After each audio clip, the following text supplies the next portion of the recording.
Hello, podcasters. Welcome to another episode of Living History. I hope you've been enjoying them lately. I hope you enjoyed the Temora Aviation Museum that we did last week. And before that, we've had a whole range of absolutely brilliant interviews with some fantastic historians about a whole range of topics. So go back and check those out. And don't forget, don't just go back to recent episodes, go back to the archives, go back to last year. We've been producing some fantastic content, and maybe you've missed something that dates back weeks or months. So feel free to go back and explore through the archive. There's just some brilliant topics there, which I'm sure you will enjoy. Speaking of brilliant topics, we've got a great one this week, a bit of a departure from the war stuff we've been doing. We've been very heavily focused on military history lately, which is great. We all love it. It's fantastic, but let's try something a little bit different. This week marks the anniversary of the sinking of the Titanic. Now, this is a story that I think we all think we know it. It's a story that we've just heard so much about. We've seen the movie and we've seen all the documentaries. We think we know this story inside and out, but I'm always amazed that every time I talk to anyone who knows about Titanic, we learn so much new stuff about it, and that's what we're going to do today. We're going to talk to Tim Maltin, who is a historian based in the UK, who must be the world's foremost expert on Titanic. He's written several books about the ship and the sinking. He just knows this topic inside and out. He's very enthusiastic about it. He's a really great bloke to speak to. And so what I want to do is delve in a little bit and explore some of those parts of the story that we think we know, but we probably have misconceptions about. There's a lot that we don't know about this story, and a lot of things we think we know that we don't actually know, if that makes sense. Anyway, I'm going to delve into it with Tim. He will explain it in much better detail than I will. I'm really looking forward to it. It's the anniversary of the sinking of Titanic, and we're going to learn all about it today. Let's get started. A date which will live in infamy. It's one small step for man, one giant leap for mankind. Well may we say, God save the Queen, because nothing will save the Governor-General. There's a second plane just crashed into the World Trade Center. I think we have a terrorist attack. This was their finest hour. Tim, thank you so much for joining us on Living History. I mean, the story of the Titanic, it's one of those, it's like the world famous story. I think everyone feels that they know the story inside and out, but perhaps for those people who, I don't know, have just come out of a long coma or have been on the International Space Station or something, could you give us your brief history of the Titanic and this fateful voyage 106 years ago? Absolutely right. It's amazing it was that long ago and we're still talking about it. But she was essentially the latest in technology, the most well-built ship, the most expensive ship. She had the most wealthy passengers on board. She also had some immigrants from Ireland who were some of the poorest people going to build a new life in America. And she was on her maiden voyage, which, as your listeners will know, is the first voyage ever taken by the ship. She was built in Belfast in Northern Ireland. She then travelled around to Southampton, where they had 2 tides a day. So they just moved their base to there from Liverpool. And then she went off to Cherbourg in northern France to pick up passengers from continental Europe before heading to Ireland, where she picked up males. And then she headed off on a calm Atlantic towards New York. And although the weather was very, very good, sadly, on the evening of the 14th of April, 1912, she struck ice at about 11:40 p.m. They quickly realized the ship was doomed. She didn't have enough lifeboats on her for everyone, and she sank on a calm sea in a beautiful starlit night. And by 2:20 a.m., she disappeared beneath the waves, taking 1,500 souls with her. It's just such an amazing story. I mean, there's elements of this, Tim, that I think appeal to everyone. It's tragedy, it's drama. It's just such an incredible story. Why, so many years later, does the story of Titanic still intrigue us? Well, Matt, you've absolutely hit the nail on the head when you said the word tragedy. Because, without boring people, obviously ancient Greece, for example, and ancient Rome, they loved their tragedies and their tragedians. And there's something about the idea of man pitting himself or herself against the gods and always, showing their mortality, if you like. And I'm afraid that actually Titanic does that for the modern audience. So we might not have Socrates anymore and Aristotle and a number of other thinkers and playwrights and things. But what we do have is this amazing story that is, if you like, handed down to us by history and time. And what that does is it's a microcosm of the human condition. What you've got is, this, if you like, post-Victorian world saying, we can conquer the universe, we can master nature and the elements, we will make an unsinkable ship. and we will narrow the gap across the Atlantic to, a shuttle service. Which is what Titanic was trying to do. And of course, the best laid plans, what ends up happening is the proudest ship, the proudest people, the proudest captain ends up being struck down, not by some sort of torpedo or some clever technical device by a human, but by a lump of ice. Which is actually thousands of years old. So this idea of the power of the universe and the smallness of man in comparison. And that's the compelling thing that brings us back to Titanic again and again. Do you think the elements that we see, we saw in James Cameron's movie, we see this all the time, the opulence of Titanic. Do you think that's part of the I won't say the word appeal, that doesn't seem like the right word, but something that captivates us about this story is the fact that the wealthiest people were sailing on this ship in absolute opulence and next thing found themselves either drowning or adrift on the sea. Is that part of the story that intrigues us, do you think? It absolutely is. And not only did you have the wealthiest of the wealthy traveling there, I mean, Astor was the richest man in the world at the time, Guggenheim, another one of the richest people in the world, neither of whom survived the sinking. You also had Titanic as a microcosm. She had 10 decks, and as well as the first class, you had the second class kind of business type passengers. You also had the immigrant and third class passengers who were really in quite simple accommodation with quite simple food, nonetheless better accommodation than on other ships. But really these were not well off people, and they'd scraped and saved to be able to make this journey. And then actually below them, quite physically as well, you had the stokers who were sweating and toiling away. Titanic used 600 tons of coal a day, if you can imagine shoveling that onto those furnaces. So she was a microcosm of society. And then, of course, the opulence that you're speaking of is absolutely right, because that really went with the First World War. And, of course, Titanic sank just before the First World War. Titanic actually sank after Captain Scott died at the South Atlantic, but before people knew that he died. So it was this time when there was hope, there was optimism, there was opulence.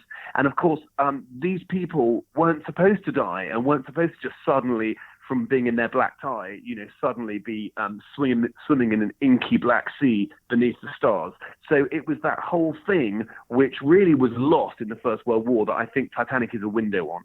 Well, we touched on this in our conversations before we actually had this interview, that it was a really interesting time, wasn't it? Because the time of the First World War was a time of great change, particularly in Europe, socially, technologically. There was a whole heap of things that changed when the First World War came along. And Titanic was really, in many ways, the farewell to that previous era, wasn't it?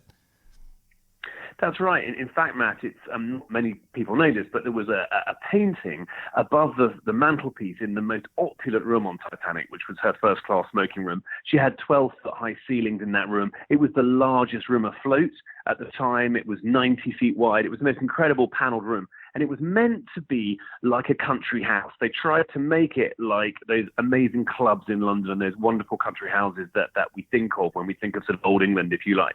And they were channeling that. But the painting above the mantelpiece was simply called Plymouth Harbour. But what it was a great dreadnought vessel called HMS Hood. And she was coming out of Plymouth Harbour, where, by the way, Titanic was due to come in after New York. Had she actually made it to New York, she would have been actually coming back to Plymouth, which people don't perhaps know.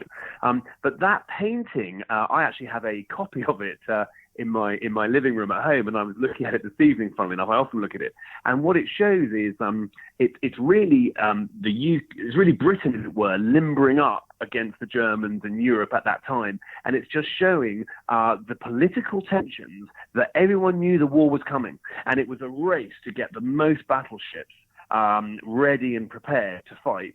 And it's amazing that Titanic carried that with her to the bottom in 1912.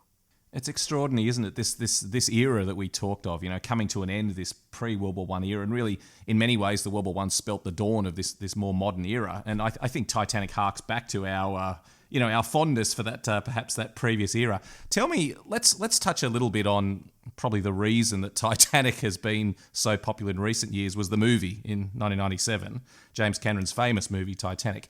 I mean, ignoring the obvious fictitious elements of love stories and things like that, how accurate did that movie depict life on board the ship? How accurate was its depiction of the sinking? I mean, as a historian and who knows a great deal about Titanic, what did you get from that movie?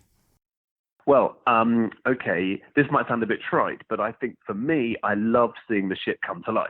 I think Cameron did a fantastic job of putting you on board, showing, I mean, the Edwardians love their colour. And, he showed the Axminster carpet and all the colour and all the brightness. He showed the newness of the ship, which really brought it home. But again, maybe being slightly boring, but nonetheless factual. I've got this phrase, which is that the truth is stranger than fiction. And my issue with the Cameron film was that if he had told the true story of Titanic, it would have been more amazing than the very dramatic story he did tell. So, for example, we didn't necessarily have Cal and Jack and Rose sort of, running around with guns and things like that. But we had such amazing passion and drama that was really going on that wasn't shown. And I think for me, really understanding what happened that night, that was a missed opportunity.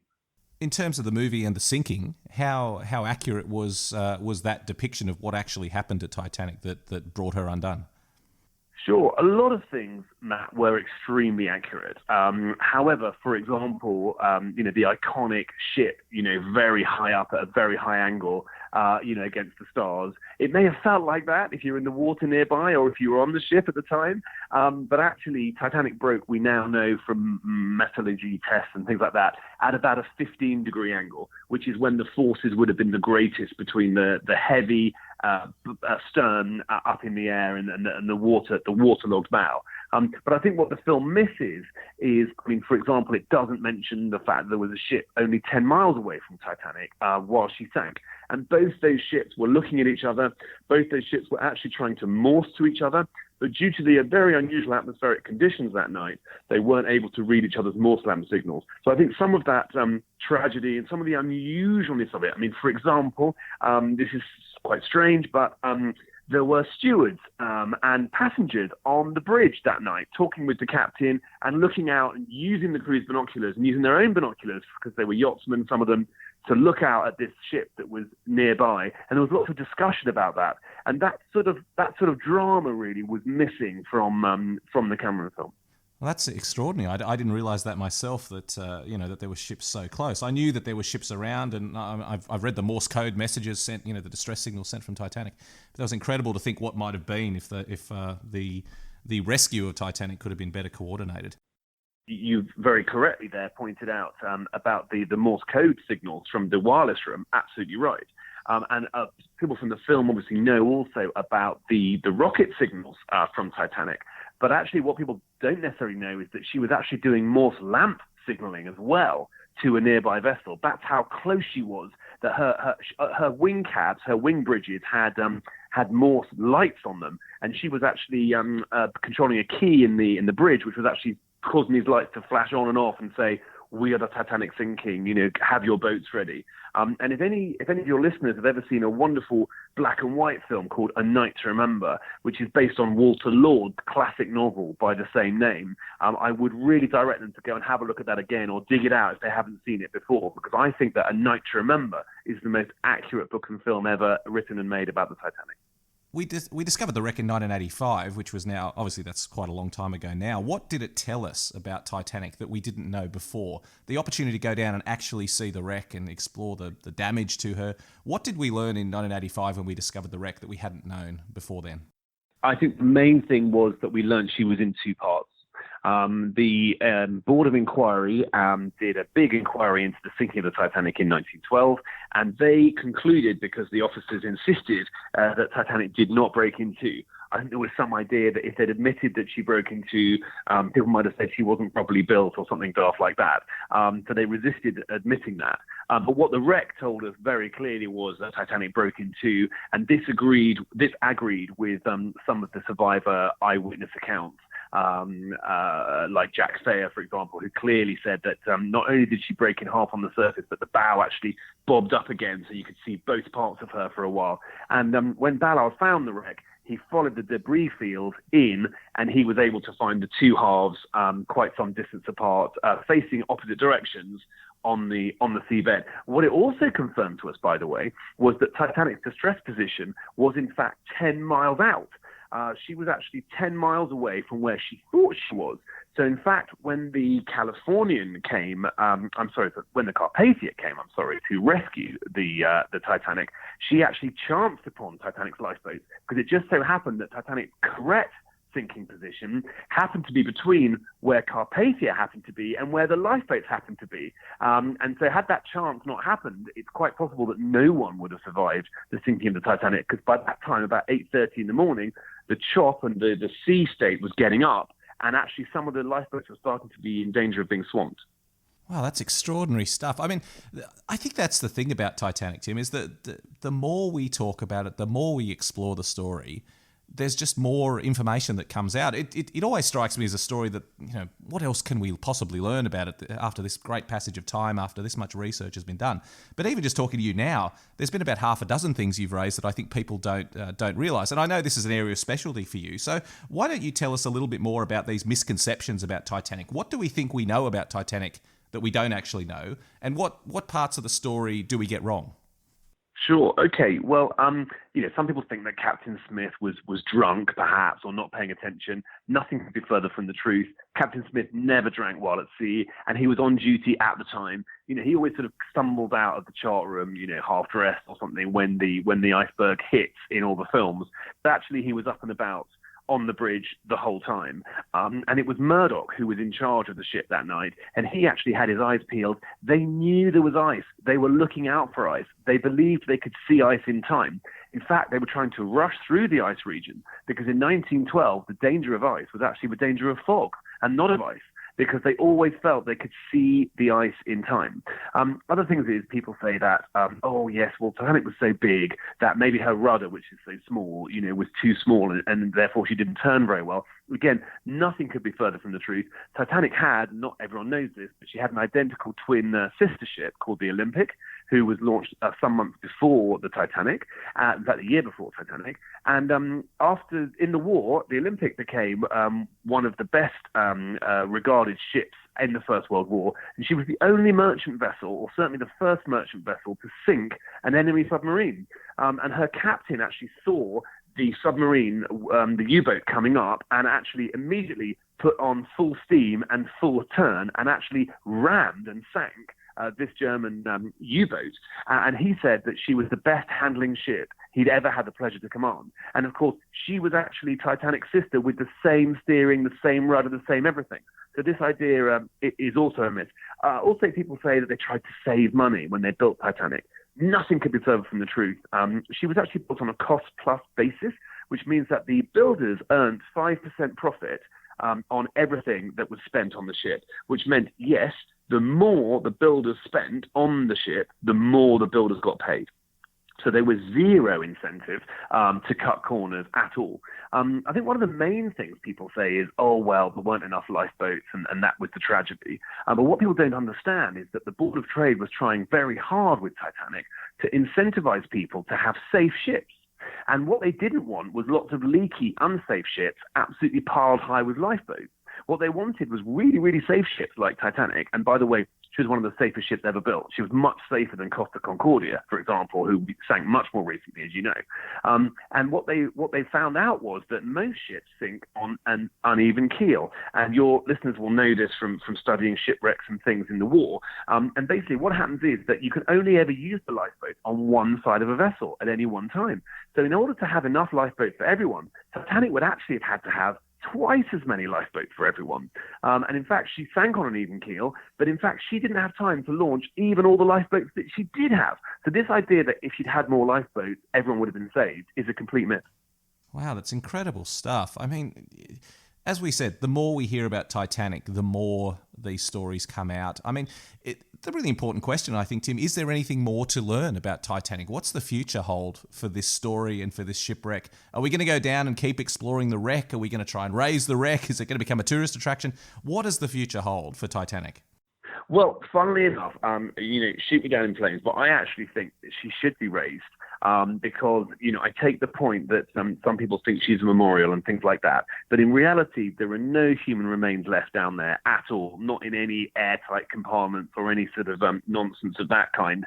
Basically, little organisms have eaten not just the human flesh and bones that were down there, but also eaten all the wood of the decking and eaten all of the edible stuff down there. So there's no question of it being, the site will still be there as a graveyard. But I actually think bring the ship back up and put her back on the slipway in Belfast where she was built. There's a fantastic Titanic quarter in Belfast, which all of the listeners should go and see when they get the chance to be in Europe. And basically, I think, bring her back and preserve her in a way like the Mary Rose is preserved. But if I could just segue into answering another of your questions in terms of what do we still learn? We still learn quite a lot. So, for example, everyone thinks that the third class were locked below. In fact, I can tell you that is not true. In fact, the gates were unlocked, and the reason why the gates were there at all is because it was a requirement of the American immigration system that the classes should be segregated to stop the spread of infectious diseases. And in fact, the gates were not allowed to be opened until a state of emergency was called. And in fact, what we now know is that they didn't realize they were sinking until 47 minutes after the collision. So yes, those gates were shut while the ship was on a normal voyage for 47 minutes after the collision. But as soon as they realized the collision was fatal, all the gates were flung open immediately. And in fact, first-class stewards were detailed down into the third class to help to usher people up. And what we can find out from the wreck, from going down there, is that all those gates are open. Wow, that's extraordinary. That certainly changes, I think, most people's perception about what was going on the ship. But how many of those poor third-class passengers below decks, how many of them survived the sinking? Well, this is the very, very sad thing. 50 children died in the sinking of the Titanic, and out of 2,227 people, only 1,500 survived. Actually, people don't realize this, but actually a higher percentage of third class survived than second class, which is a pretty amazing statistic. And also people don't realize this, but more men survived the Titanic than women.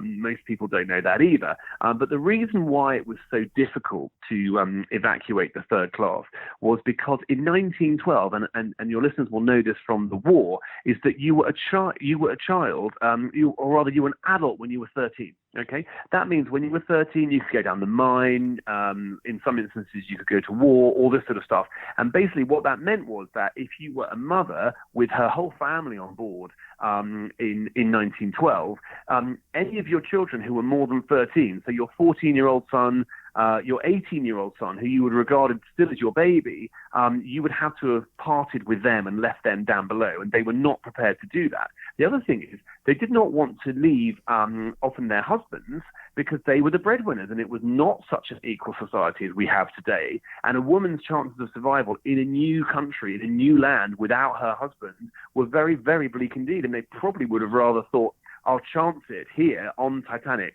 and keep my family together than risk separating the family. Just extraordinary stories, Tim. I mean, they're heart-wrenching, aren't they? I mean, in your research, you must have come across some, absolutely tragic individual tales. Can you share a few of those with us that we might not have heard before? Absolutely. I think one of my favorite ones is there was a very beautiful model on the Titanic, and she was actually traveling on her own, unaccompanied. And so in 1912, all the sort of men who kind of fancied her, they all said, oh, well, I'll escort you and, let me help you. So, of course, when the actual ship started sinking, she had, no shortage of suitors who were trying to help her. Anyway, her favorite one was a man called Edward Kent. And she had this very wonderful miniature, gold and ivory miniature of her mother. And she was called Mrs. Helen Churchill Candy, very beautiful actress of the day. And this was her most cherished possession in the world. And because she was first class, she was offered to get into the first lifeboat, number 7, launched on the port side. Actually, I think it was the starboard side. Anyway, so basically, she was being ushered into that. And she was so frightened of going in a small boat. And I think it shows the bravery of the women who went in those first boats that Kent, who was staying on the ship, she gave him from her pocket on the first class stairway, she gave him this, her most treasured possession. She said, I'm getting into a lifeboat, Mr. Kent. Please take this miniature of my mother and please look after it for me. And that's incredible because then she survived in the lifeboat. He went down with Titanic. His body was later recovered. And in the pocket of his body, they found this miniature and they returned it to her. But I think that is such a romantic story, but it also shows you how upside down it is looking back on Titanic from how they looked at it while the events were happening. That is a really good point. I mean, people who are listening to this will have been on cruise ships and large ships and will know the experience. I don't think we can get it through our head what it must have been like, the idea, especially when we look at the lifeboats, the leaky, the small wooden boats, the idea that you're on this mammoth ship, the largest thing that had been built by man, and you're going to leave that ship and get in the boat. I can certainly understand why people felt that the dangerous action they were taking was getting in the lifeboats on the high seas rather than staying on the ship. Oh, absolutely. And don't forget, the high seas then were the high seas. We had no GPS. Okay. Also, we now have, even at Edwardian times, they were starting to have the Lido. We now have leisure centres in every city, and everyone can swim.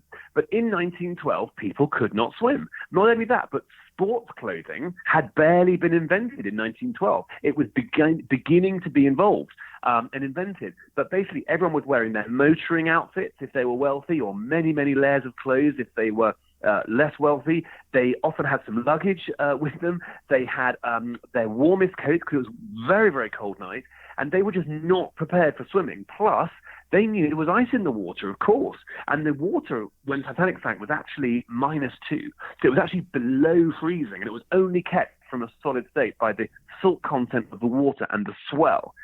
So they knew they would only survive for about 20 minutes in the water.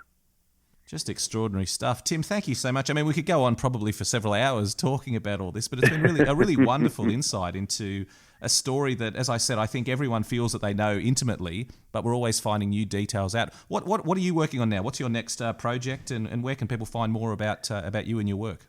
Oh, that's terribly kind of you. Thanks very much indeed. Well, I've written 3 books on the Titanic. One is called 101 Things You Thought You Knew About the Titanic But Didn't. You can get that on Amazon and things like that. And there's also a book called Titanic First Account.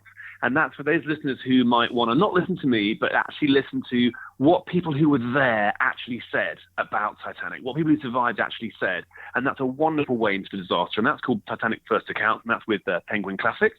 And for those of you who are interested in the more scientific aspect, I've written an ebook called A Very Deceiving Night, and it's all about how there was actually a slight miraging effect on the horizon the night the Titanic sank, and this was caused by the very, very cold water of the Labrador Current flowing into the much warmer water of the Gulf Stream, and that created a thermal inversion. And as people will know who understand this, who are listening, thermal inversions can be very, very fatal in these situations. And really, the ultimate cause of the Titanic disaster really was the awesome power of nature. Well, Tim, it's been really wonderful having you on. And as I said before, I don't think anyone knows more about this subject than you, so I'd encourage everyone listening to go out and read your books and to follow what you're doing online. It's just been absolutely fascinating. We'll definitely get you on the show again. But Tim Maltin, thank you very much for joining us. Matt, thank you.